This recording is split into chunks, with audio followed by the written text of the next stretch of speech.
What's up? Congratulations. Congratulations on getting back in the win column, too. How does that feel right now? Oh my God, it feels amazing. It feels like, I mean, I won, like last year, I went 2-2, but it feels like forever since I put up a W, so I feel great right now. All around, great night. So was there anything in that fight that surprised you about your opponent?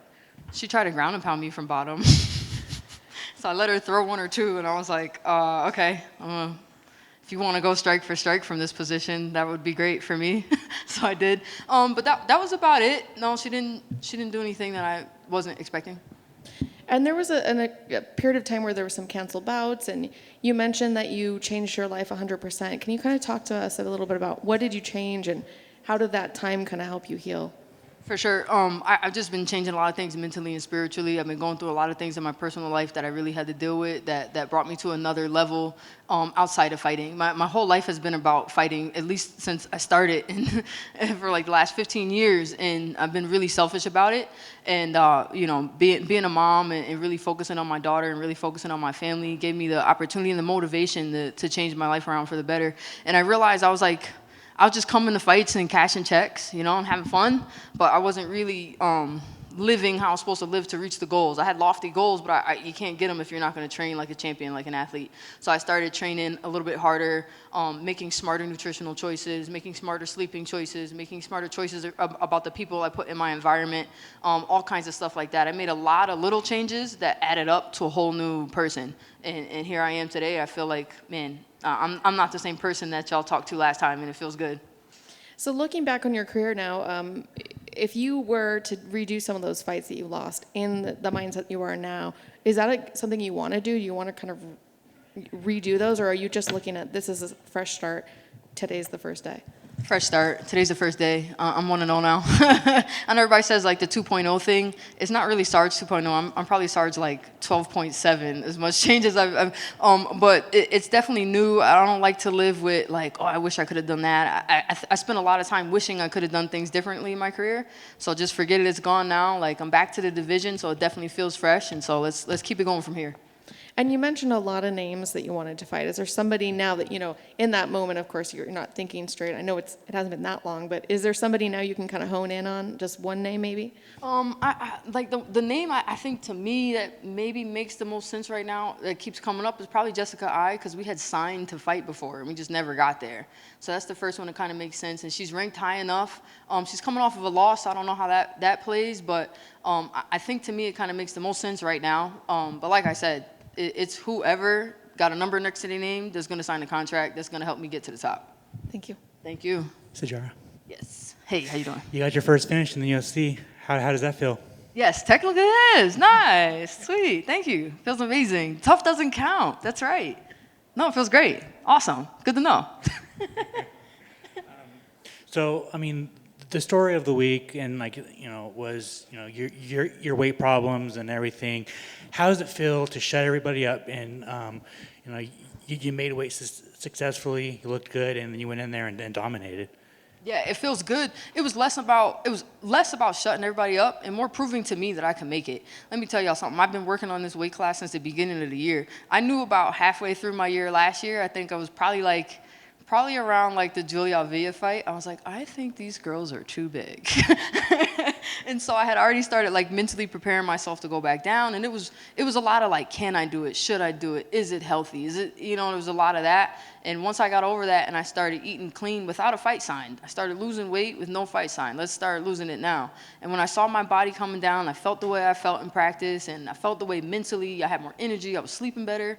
I was like, yeah, this is the division for me. So coming into this weight cut, this was probably one of the smoothest weight cuts I've had in any division because I was so healthy throughout the camp. And the rehydration was the best too. I used to cut the flyweight. I'll cut like 20 pounds in a week. I would bounce back and be like 155 on fight night. It felt like sluggish. My knees were bloated. Man, I rehydrated to like 41, and man, I felt like I was like Flash out there. I was like, man, how many more? Let me fight somebody else tonight. I feel great.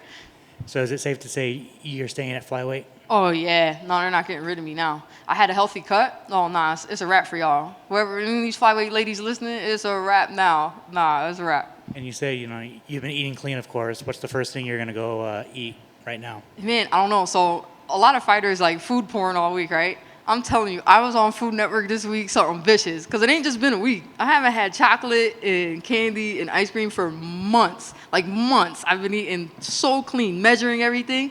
I was like, had this long list of stuff I'm gonna eat tonight. Now I don't even want it. I don't even care. I was like, I'll probably have a margarita. That's always my go-to celebration. But when it comes to food, I don't have a desire. I don't even have like, I feel disgusting eating chicken wings now, like because I felt so good. I don't even want like that much. I'm pretty sure I'll eat something though. I don't know. I don't have a wish right now though. My list was too long. We'll find something. My coaches will feed me something good. Congratulations. Thank you. Congrats on the big win. Sarge, real quick, shout out to you at 135, because if you could still hold your own with just admitting that girls were that much bigger, hey, props to you. Thank you. Congrats on the new lifestyle. And obviously, tell us a little bit about putting everything together. New lifestyle, clean things up, cleaned yourself up. Was it just inevitable back to flyweight? Because you've mentioned going back to 25, and we're here now. Yeah, I definitely feel like it was inevitable. So when I first went to bantamweight, I was like, we got to put some size on. But around 2020, about 1 or 2 fights in, we decided we should start leaning out for bantamweight. I realized there's no lifting in the world that I can get to get as big as these girls. And I am holding my own. I'm hitting them, they're hitting me, and I ain't going nowhere. So let's just work on our speed. So just by naturally working on my speed, my size started to come down at bantamweight. So I was getting smaller at bantamweight, and the girls were getting bigger. So once I decided, like, okay, guys, let's really go for this thing, I called up the nutritionist, and I started eating as a flyweight, even though I was signed for a bantamweight fight. So I had started taking that weight down way back in January, because I was supposed to fight Carol Rosa at 135 June 12th. And so I called Ali. I said, look, I'm going to fight Rosa at 35, but I'm going to weigh in at like 33, dog, because I want flyweight. So I was preparing for this flyweight return before I even signed the flyweight fight. So it just came together. Just, God is good. The timing just worked out. Carol Rosa pulled out. They offered me another bantamweight for this date. And I was like, look, if you're going to tack 6 weeks onto my camp, you might as well let me cut to flyweight. And God is good. They said yes, and here we are.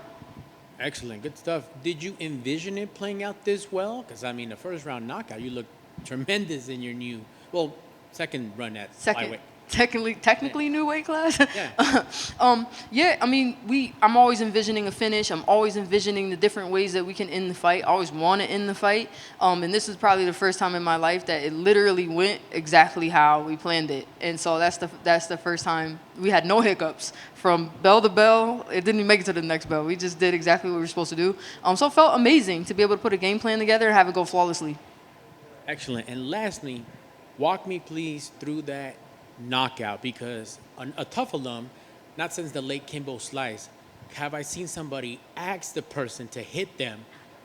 You welcomed the punches to the face and then just big sistered her. You saw that? Believe it. So I'm in mount, and there was a couple of times she tried to hit me from bottom. I tried to, you ignore those don't hurt. And so I got to mount, and so we've been working on a little sneaky to try to sneak between the guard, because, they cover up and they just hit gloves and the ref don't jump in. So I want to make sure every shot landed. So I was trying to look for a clean opening, and she hit me. And so I kind of chuckled. She hit me again. I was like, come on, girl. Because I knew every time she hit me, she's leaving her face open. So she hit me one more time. I just like, F it. Bong, bong, bong. Like, if you want to get into a toe-to-toe with me from bottom mount, let's go. So that was funny. I didn't know y'all saw that. Congrats on the win. Thank you. Is there any regret that you didn't decide to go down to flyweight a little bit sooner, or was part of the time at 35 maybe meant to be as cheesy, but did the lessons that you learned while there make it sweeter and make the decision and make the effectiveness of your return that much better? And is there any regrets that you didn't make the decision sooner? One of my favorite songs is Jay-Z, Regrets. And he says, you got to learn to live with regrets. It's just, man, do I wish I could? Heck yeah. My record's 7-6. Do you wish I can go back and refight some of them fights? Yeah, because every loss I've taken has been this freaking close.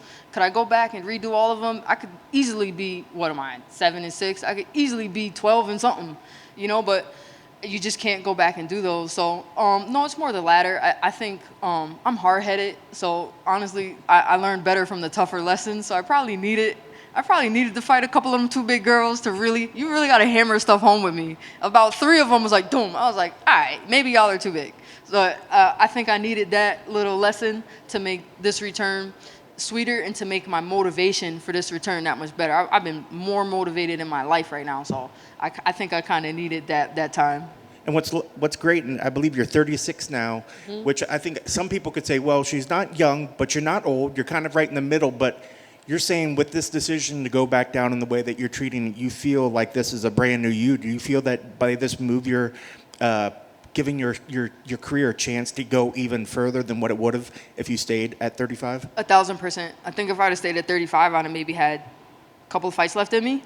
Mostly because it's hard to finish girls. I wasn't winning. No, I think I think it would have been. What was the question again? I lost track of my thought.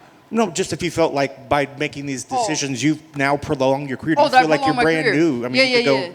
No, I started drifting off thinking about them big girls. Yeah, they was trying to end me quick. They were big. No, I think hopefully this adds the second win to my career. I do feel like at 36, as a woman, I'm not that old. I think 36 for a guy, they start trying to push you out the back door at 36. As a female, they don't even pay attention to you at 36. I'm right in the heat. I think I can fight for years more, especially now. I told everybody in my corner when I turned 36 in April, I felt legit 26. Like I woke up that morning and was like, I could easily pass for 26 at the liquor store, and I feel like 26 right now. So yeah, we can add them years on now because I feel better than I felt in my entire life right now, and that's just not a lie, guys. I feel fantastic. And also, I guess kind of last, do you sort of feel bad? You know, Elise was a prospect. She's coming in the UFC. She had a lot of maybe possible future potential. Do you feel bad sometimes that the UFC throws these young prospects to a veteran killer like yourself, or do you wish that maybe? Not at all. She's a professional. She weighed in at 125 and she signed the contract. Not at all. That's up to her and her team. If you 4-0 and look, everybody wants to make it to the big show. How many times do people get signed from these little shows just to make it to the big show? I don't think that's UFC. That's her and her camp. They look, we need a fight. And if I'm honest, I called Ali. I was like, Ali, do not reschedule me, dog. I don't care who you find. Mick, Ali, y'all better find somebody. And she stepped up. You know, not a lot of people want to step up and fight me on a week, 2 weeks notice either. So props to her, but I don't feel bad at all, no. And lastly, you had a couple losses coming in there. Was there any pressure that you felt that you really needed to show up and do something? Was this how many fights you got left on the contract? Was this one of the? No, I re-signed right before Ketlin Vieira, so I got a couple fights left. Okay. I re-signed just before the Ketlin Vieira fight, so it wasn't about the number of fights. I knew that by coming down a weight class and by having the entry-level girl I had to win. Yeah. No one explicitly told me you had to win, but it kind of had that vibe in the air that like, oh, I better not drop this ball here. But they kind of, I had no choice but to win that one tonight. I was in the do or die. Well, it looked fantastic. Congrats on the win. Thank you.